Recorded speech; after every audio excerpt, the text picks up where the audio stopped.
Dave, I'll give this to you. Oh, yeah. Awesome technology. That is something else. I just use paper. I still use paper. I've been told I should be using my iPad when I preach. I'm going to keep my notes there. Because I use notes. I mean, Jeff doesn't use notes. I use notes. I'd rather be up here without my pants than without my notes. So at my age, I really need to. You know, this first lesson out of the chute is me giving you credit. What I mean by that is this. The topic I'm going to talk about regarding complicated living is from my own life and from my own heart.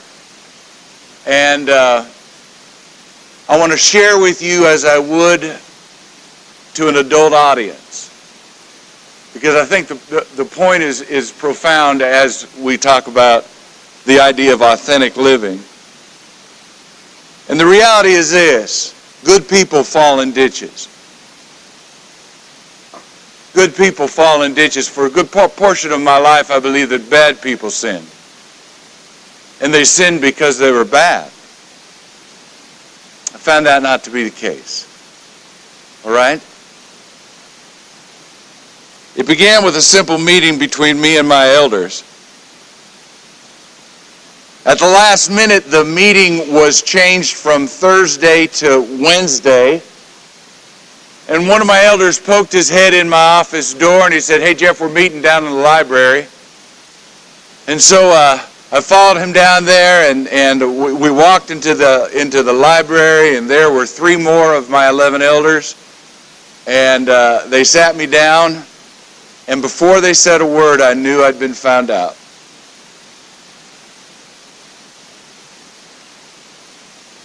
They said, "Jeff, we have discovered pornographic material on your computer."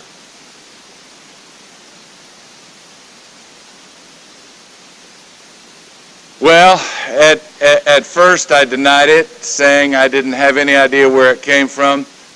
Then I said it was research. I mean, how lame is that?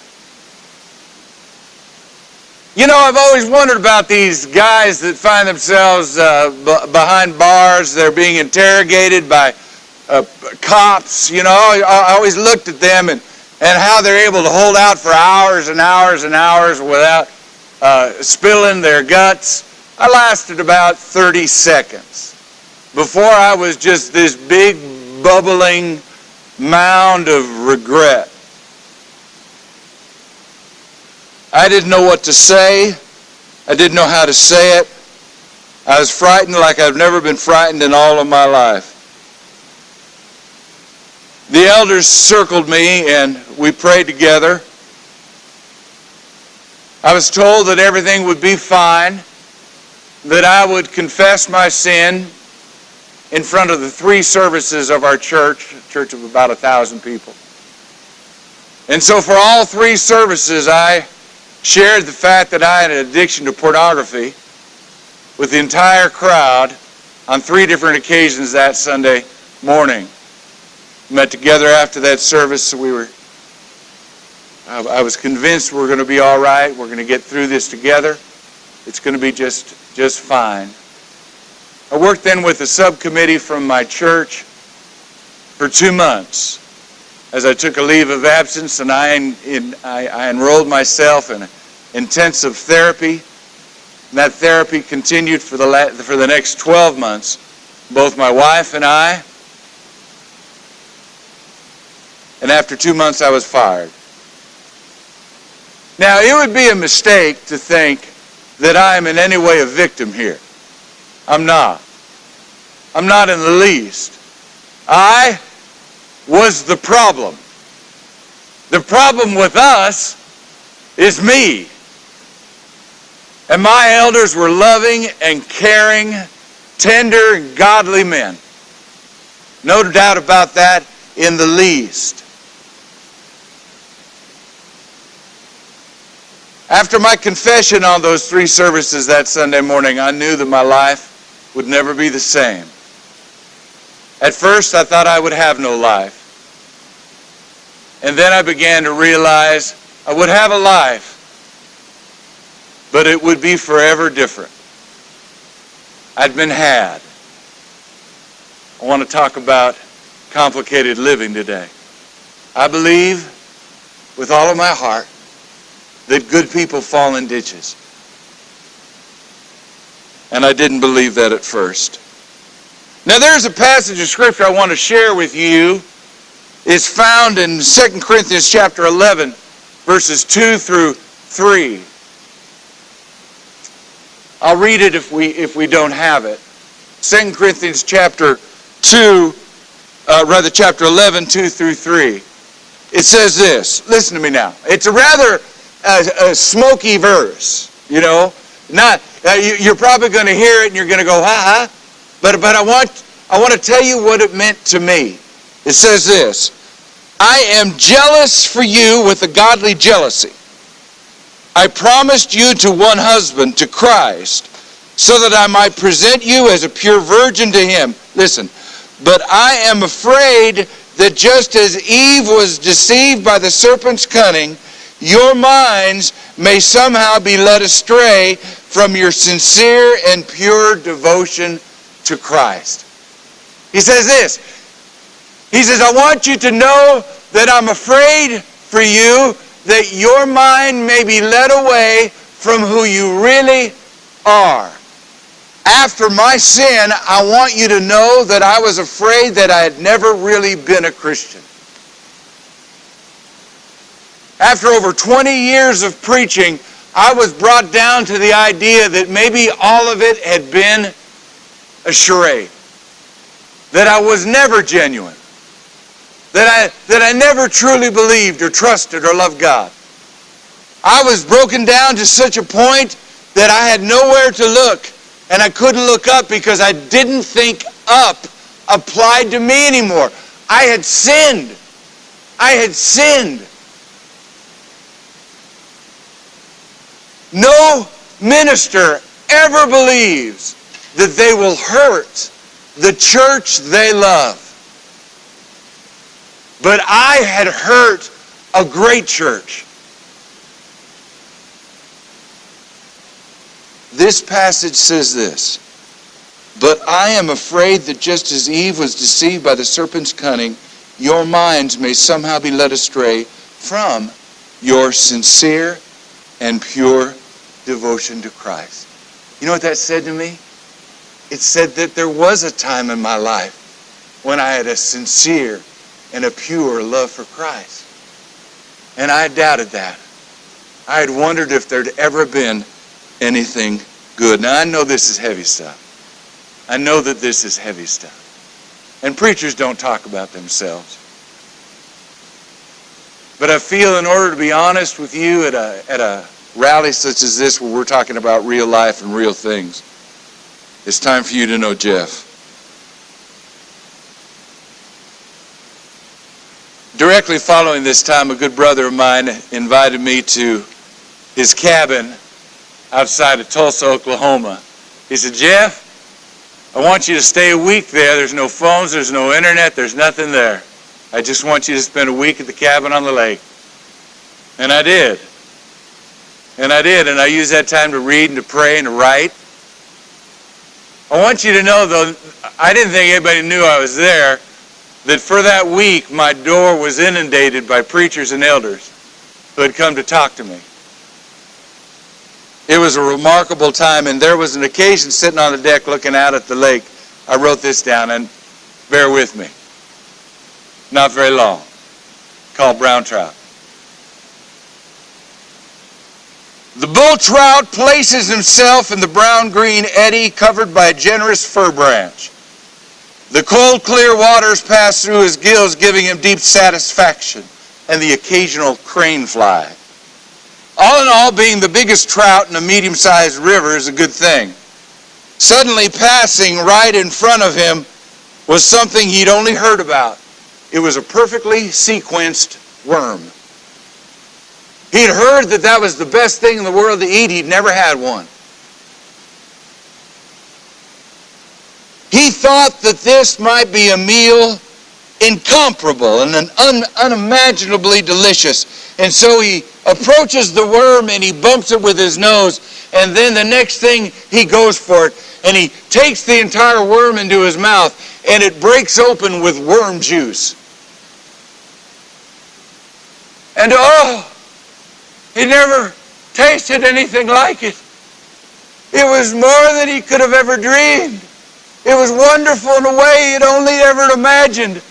And jumping around and out of the water with glee until he noticed a pressure in his mouth, not pain, just a drawing away. And he began to move upriver until he realized that there was some invisible force that was now attached to him, pulling him backward. And so he fought it with all that he had, and he jumped out of the water thinking surely he could throw it away. And he couldn't. And he went back into the water and he swam directly upstream, and the pressure and the pull was beyond his strength to resist until finally exhausted, he was pulled up on the bank. And as he lay on his side, strangling to death, this bull trout thought to himself before he died, I wasn't meant for a world like this.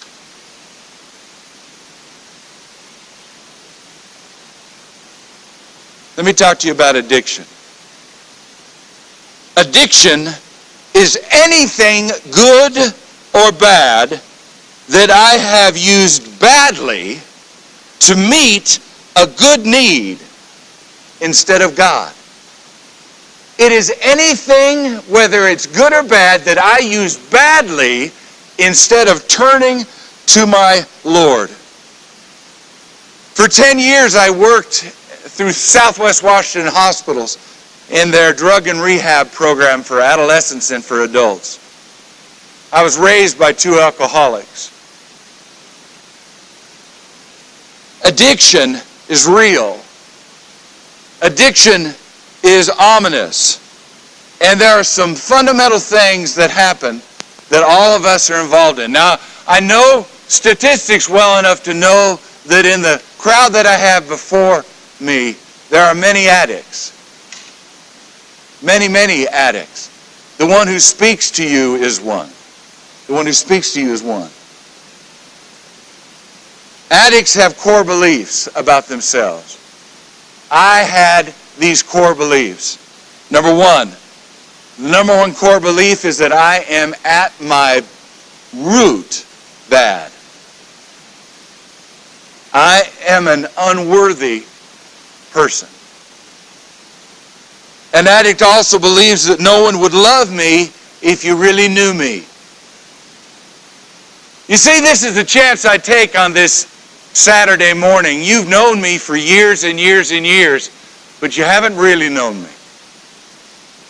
And I take this chance this morning wondering if you'll love me now that you know me. An addict thinks that my needs are never going to be met if I have to depend on other people. I believe that the core needs of my life I would die without, and that nobody else would ever understand. And then fill in the blank, whether it's gambling, whether it's drugs, whether it's alcohol, is my most important need. And if I don't act out, I'll die.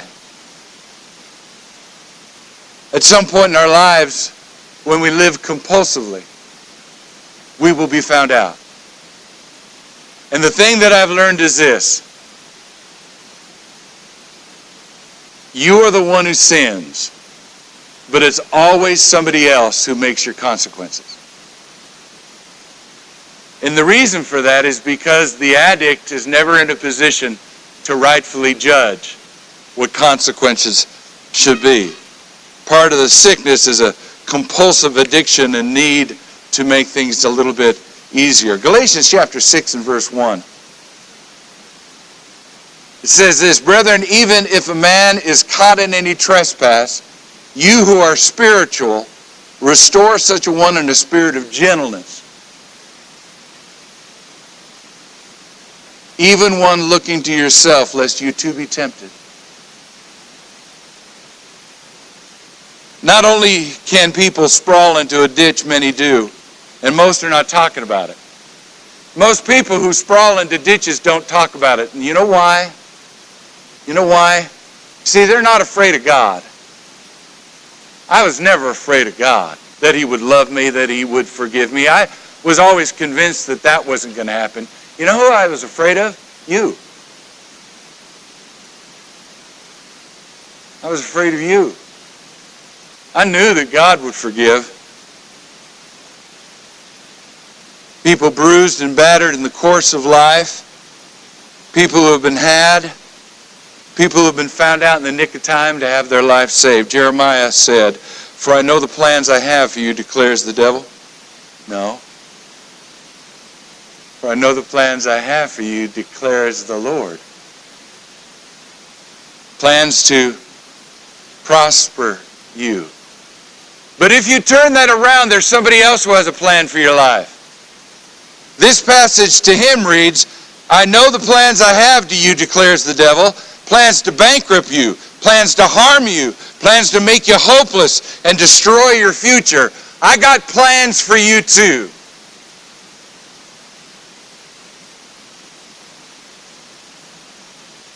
Let me tell you something about the internet. It's called the World Wide Web. And it is. And it is. The internet is the perfect delivery of the drug of pornography. And pornography is something that I have to talk about even to young people, because that's when all of this starts. And I know how readily it is available, and I know how many avail themselves of pornography on the internet on a very regular basis. I know those things. I know those things. Satan hasn't come up with a new sin in thousands of years. Satan keeps using the same stuff over and over and over again. You know why he does? It still works.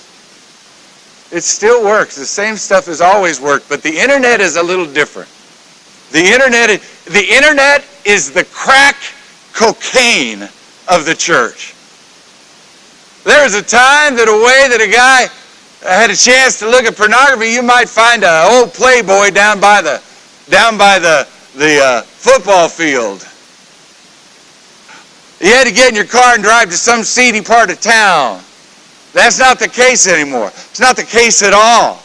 I want to tell you about complicated living and about how pornography can make your life so complicated that you find yourself struggling in the World Wide Web.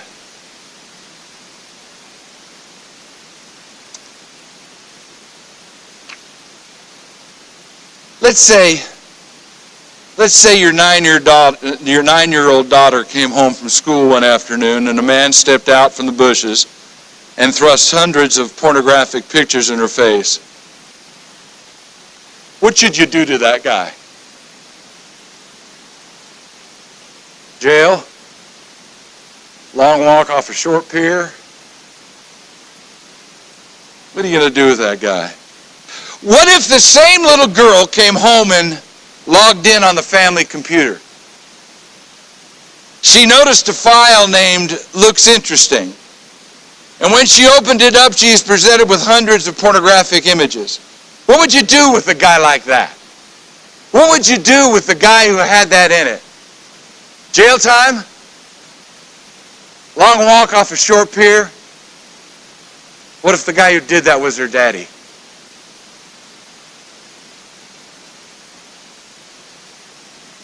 Pornography attacks everything that God cherishes. And it is widespread. And church leaders, listen, church leaders have a bullseye on your back when it comes to this sin of lust. Startling statistics coming out of Christianity today say something that is hard for me to believe. It says that 62% of elders, deacons, and ministers have accessed of their own volition pornography in the last 12 months. More than half of us. More than half of us. Man is made in God's image, and therefore the theological foundation against pornography begins in the very presence of humanity itself. So God created man in his own image. In the image of God he created him, male and female, he created them. Tragically, the percentage of Christian men involved is so high. You know what? The teen in your youth group who has so much talent but will not engage. The young family at church that sits on the back row. The kids trundle off to We Worship. Mom opens her Bible and studies like a fiend, and Dad sits there quietly reading and rereading the church bulletin until the service is over. Once a proud, energetic, committed Christian man now feels such a burden of guilt that they don't have the confidence to raise their head anymore.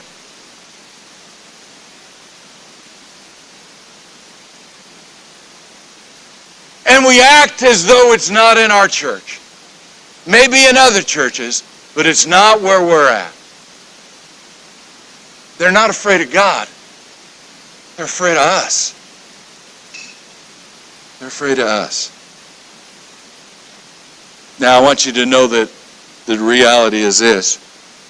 Very often, we don't have much to offer. What do you say to a guy who comes in and he says, I got a gambling addiction. We're 6 months behind on our mortgage, and I owe a bookie $30,000. What do you say to a guy like that? What do you say? How do you help? I've been in that position. I remain in that position. How do you help? I'm afraid sometimes the way we help is like this video I want to show you. I want you to see this. Now, it's a long time ago. It was contemporary when I saw it. But that was back when dinosaurs roamed the earth. So, do we have that up there? Can we see it together?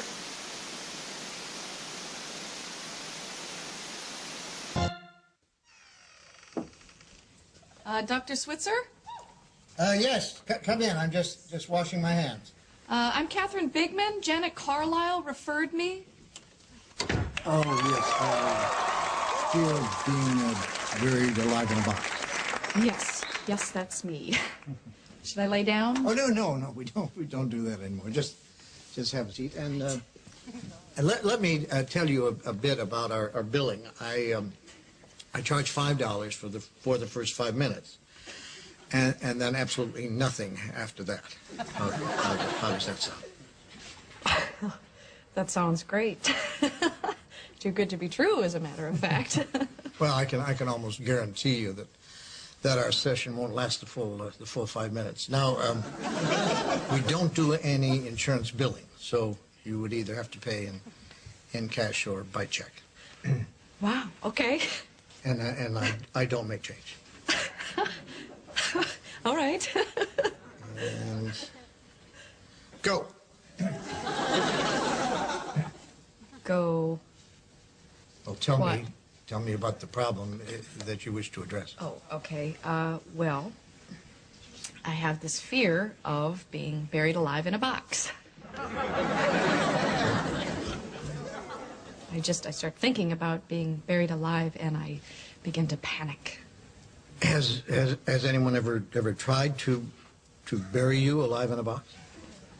No, but truly thinking about it does make my life horrible. I mean, I can't go through tunnels or be in an elevator or in a house, anything boxy.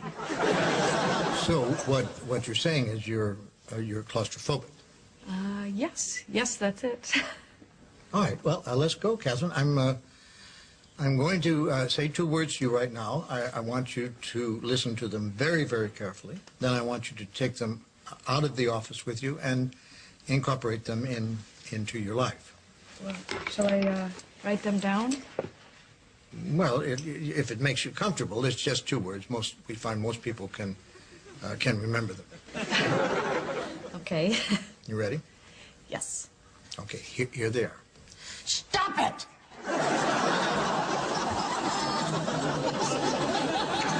I'm sorry? Stop it! Stop it? Yes, S-T-O-P, new word, I-T. So, what are you saying? You know, it's funny. I say two simple words, and I cannot tell you the amount of people who say exactly the same thing you're saying. I mean, this is not Yiddish, Catherine. This is English. Stop it. So, I should just stop it. There you go. I mean, you don't want to go through life being scared of being buried alive in a box, do you? I mean, that sounds frightening. It is. Then stop it. I can't. I mean, it's been with me since childhood. No, we don't go there. Just stop it. So, I should just stop being afraid of being buried alive in a box. You got it. Good go. Well, it's only been 3 minutes, so that will be $3. Actually, I only have a 5, so Well, I don't make change. then I guess I'll take the full 5 minutes. Fine. All right. Well, what other problems would you like to address? I'm bulimic. I stick my fingers down my throat. Stop it! What are you, a nut of some kind? Don't do that.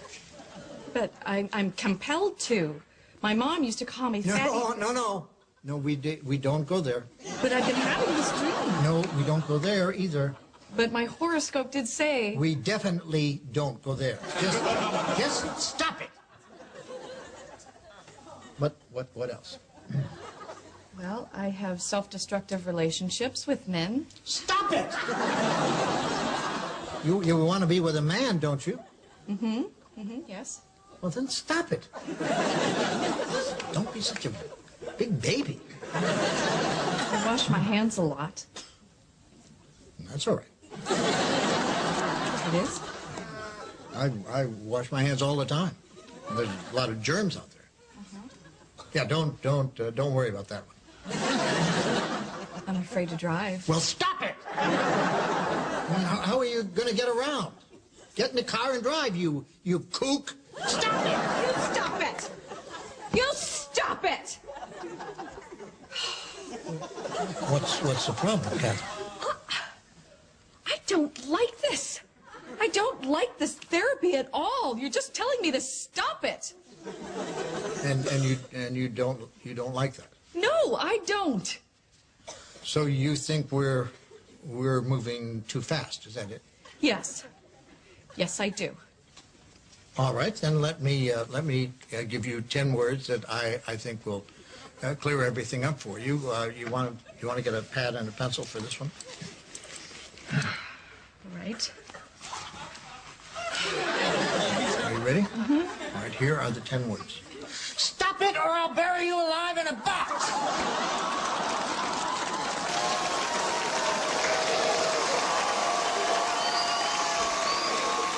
All right. Stop it! Let me tell you that there's a very predictable addiction cycle. I wonder if we've got that. Do we have that on our screen? The addictive cycle starts at the top with something called fantasy. We develop patterns within our life, and it doesn't matter what the addiction is. It doesn't matter what the addiction is. It all begins with a concept, with a feeling of fantasy. We dream about how good it could possibly be. The alcoholic gets out of treatment and goes into a bar believing that they won't drink. And stop it. And then they believe they won't drink, and then they decide that I can drink just one. I can drink just one. Now, what happens is they slide over a cold brew, and he picks it up, and it's frosty, and he blows the foam off the top. And he remembers what it was like to take that first sip. He remembers what it was like to have it go down his throat. He remembers how delicious it was and how it would transport him to a better place. See, the addictive cycle always begins with fantasy. What he doesn't remember is what it's like to have drank his 12th beer. He doesn't remember what it's like to get pulled over for his 3rd DUI. He doesn't remember what it's like to go home to an empty house because his wife and kids have finally had enough. Addiction always begins, number one, with the fantasy. Then it goes on to the ritual. We begin to live we begin to practice a pattern of our lives that feed into our addiction. We drive by the same places. We have money in our pocket for the drugs we want to buy. We have people in our lives who we know will tolerate our addiction, even encourage it. And so we have rituals in our life that we go over, kind of a pattern way of living that delivers us an opportunity to live out our addiction. And then thirdly, we act out. We've been set up for the whole time. We were set up for the whole time, but finally we do the thing we promised we would never do. We do the thing that we had told other people we'll never do. Other people have come into our life and they said, I'll help you as long as it's over. And you look them square in the eye and you say, it is over. I will never do it again. But you fantasized and you've kept the same rituals. And then you act out as you inevitably will. And then there comes the shame. And the shame is so horrible. And it feels so terrible. And you feel so needy. You're absolutely had the legs taken out from underneath you. And you know what happens? The shame feels so bad that the only way we know to feel better is to fantasy. It's to fantasy. This is the addictive cycle that is borne out time and time and time again. Addictions only cover our real need. Let me tell you something right now. I was living my life at this church. We had tripled in size in the last 5 years. We had just finished a $2.8 million auditorium that we had built. I was in charge. I was a member of 7 different committees. I went on an average of 4 mission trips a year, and I preached 7 times a week, 3 times on Sunday morning. I was exhausted, but my whole worth was based upon doing these things and being this person. Let me tell you something. I want you to remember this if you don't remember anything else at all. If you don't feel happy in your life right now, Satan is glad to make you happy for a moment. You see what I'm saying? If you're not happy in your life as it is right now, if your life is so stressful you're just miserable, Satan is delighted to give you one moment of happiness. We must strive for a life that is balanced and fulfilled. And if anybody tells people your age that you're not experiencing stress, they don't know what it's like to be your age. They don't know what it's like at all to live under the circumstances that surround you. Okay, so, as I bring some of this to an end, I wanted to give some tools, at least some understanding of this. So, there is something that is called our temperament. Our temperament. You ever heard of the word? Our temperament. Some people are naturally quiet. Some people are naturally the clown of the party. Some people are very loud. Some people walk into a room and take it over. Other people kind of slide in the back. I want you to know that you can never change your temperament. Your temperament is hardwired, probably from conception. We are hardwired into our temperament. I want to talk a little bit about that because temperament, as it relates to addiction, is critically important. Okay? All right, stay with me for just a couple more minutes. So I've got some slides to perhaps give us some idea as to the temperaments that we have within the human population. The first one is called sanguine. Are you there?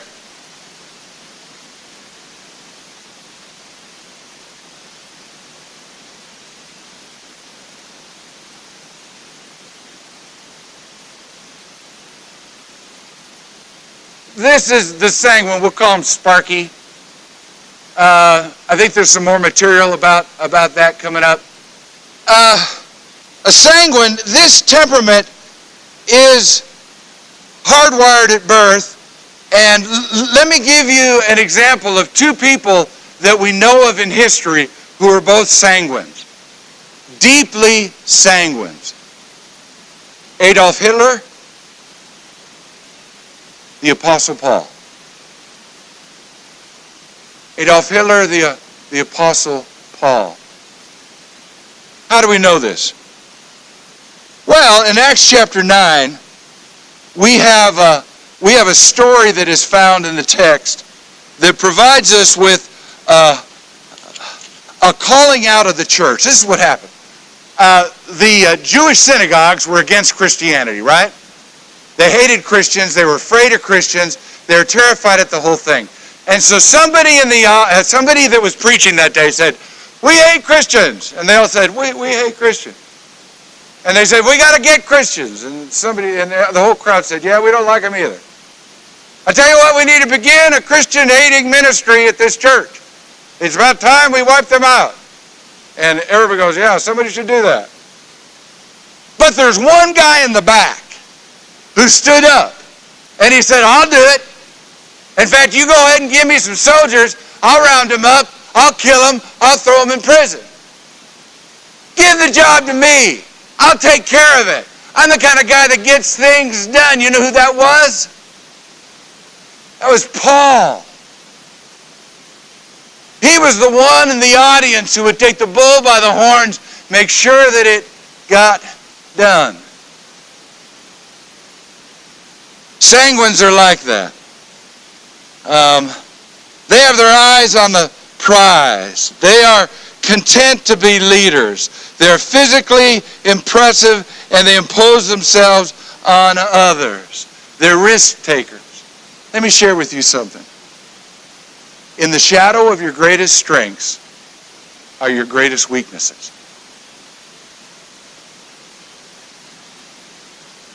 If you're the person who walks into a room and everybody goes, "Oh, they're finally here. The party can start." If you're the person who walks into the room and everybody can't wait to have you come around, everybody gets hugs and everybody's loving their life, you're a sanguine. You're a sanguine with a little bit of choleric mixed in. You're a sanguine with a little bit of choleric mixed in. Let's go to the next one, cholerics. Rocky the choleric. The world needs cholerics. They're leaders. They're guides. They lead people. They achieve great things. They get great things done. The world absolutely needs cholerics. They get work done. They move and inspire people. They create a leadership environment where people readily fall behind them. And they can't wait to go and to be part of what they're doing. They light up a room. They're cholerics. But remember, in the shadow of your greatest strengths lie your greatest weaknesses. And a choleric is also a manipulator. The same guy that walks into that room doesn't necessarily see you as a person. They see you as a tool. They get the job done and they don't care who gets hurt. Their ego is as big as all the outdoors. You see, in the shadow of their greatest strength, the very reason people love you, listen to me, the very reason people love you is because of your temperament. And there is a shadow to your temperament. Remember I was talking about the Apostle Paul? Remember I was talking about the Apostle Paul and Adolf Hitler? They both were great leaders. They both controlled a room. They both were able and competent. They were also both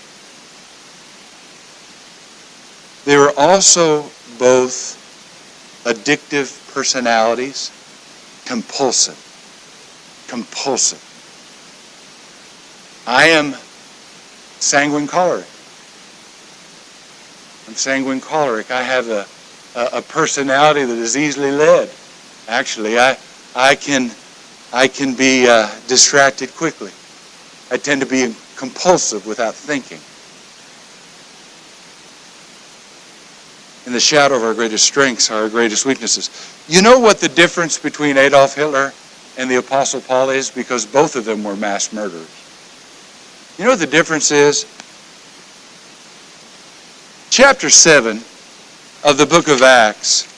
You remember this, towards the end of the chapter, Paul's saying, the very thing I want to do, I don't do, and the very thing I don't want to do is the thing I do. You remember him saying something like that? Shake your head like this. Shake your head, yeah. I remember that happening. And remember how as you come to the end of chapter 7, the Apostle Paul kind of builds up. He builds up. He builds up. He says, I don't know what to do. I don't know what to do. The very thing I don't want to do is the thing I always do. I don't understand. You know, a lot of people wonder what the thorn in the flesh for the Apostle Paul was. Some say it's poor eyesight. You know what chapter 7 says it was? Compulsive personality. The Apostle Paul says, I don't know how it is. And then he comes to a nervous breakdown. In chapter 7, he says, wretched man that I am, who set me free from this body of sin and death? He is a minister, broken and falling apart. Oh, wretched man that I am. Who will set me free from this body of sin and death? You know the difference between the Apostle Paul and Hitler? The next verse. Thanks be to God through Jesus Christ our Lord. So then on the one hand, I myself with my mind am serving the law of God, but on the other hand with my flesh, the law of sin. Disregard the chapter change between chapter 7 and chapter 8. It goes continually on. Listen to what the Apostle Paul says. There is therefore now no condemnation for those who are in Christ Jesus. That's how he is who he is.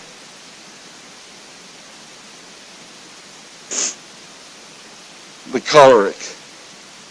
The choleric. Well, not all people are cholerics. There's also somebody called a phlegmatic. A phlegmatic. Let's see if we got that one up there. Kind of a nasty term. I mean, it sounds nasty. Kind of like something you blow out of your nose. Phlegmatic. He's phlegmatic. Phlegmatics are steady as you go kind of people. Phlegmatics always going to work on time. Phlegmatics are the guys who after 50 years of service get a gold watch. And they work their job every single day. They love the routine. They had a habit. They live their lives in anonymity. They're happy to be silent. Happy to be part of a machine. They are phlegmatic. But they also are some of the greatest servants that you read about in the Bible. These people who are dedicated to something other than their own ego. And then there's the melancholy. Melancholies. You ever had a book you couldn't put down? I had a book that was written so well, you just lived on every word. You can't wait to turn a page.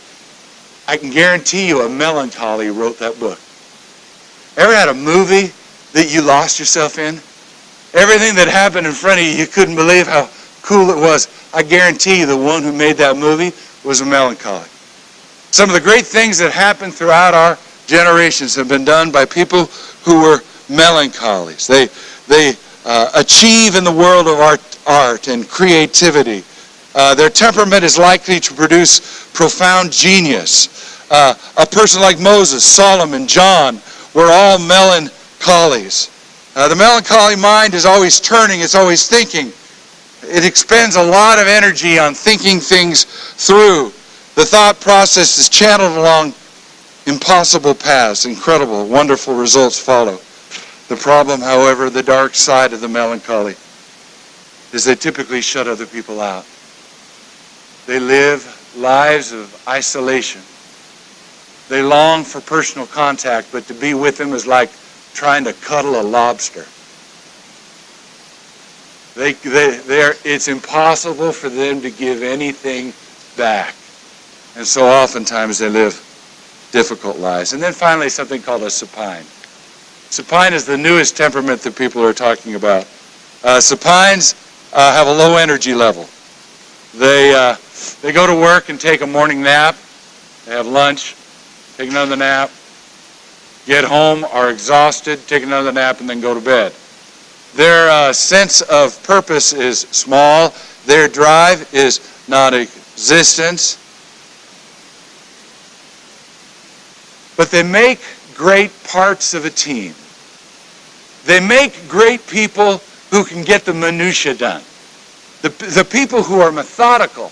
The people who can absolutely take a complicated task and break it into small parts and then reassemble in their own time. The dark side of supine is that eventually their forward movement comes to a complete stop.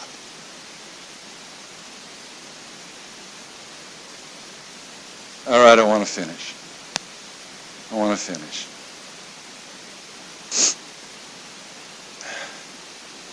I live a wonderful life. I've been accepted by churches since the day after my sin. My wife and I engaged in a year-long, twice a week series of counseling together. The worst thing I've ever done, everybody knows. So I'm not afraid of you. I'm not afraid of you. I brought it before God. I know who I am and I know what my weaknesses are for the first time in my life. And I live rejoicing. It's not been a fun sermon, has it? And I'm sorry for that. But I love you enough to tell you the truth. I love you enough for you to look inside yourself. I want you to avoid as many ditches as you can. But let me tell you this. If you fall in a ditch, when you fall in a ditch, I will love you anyway. Thanks.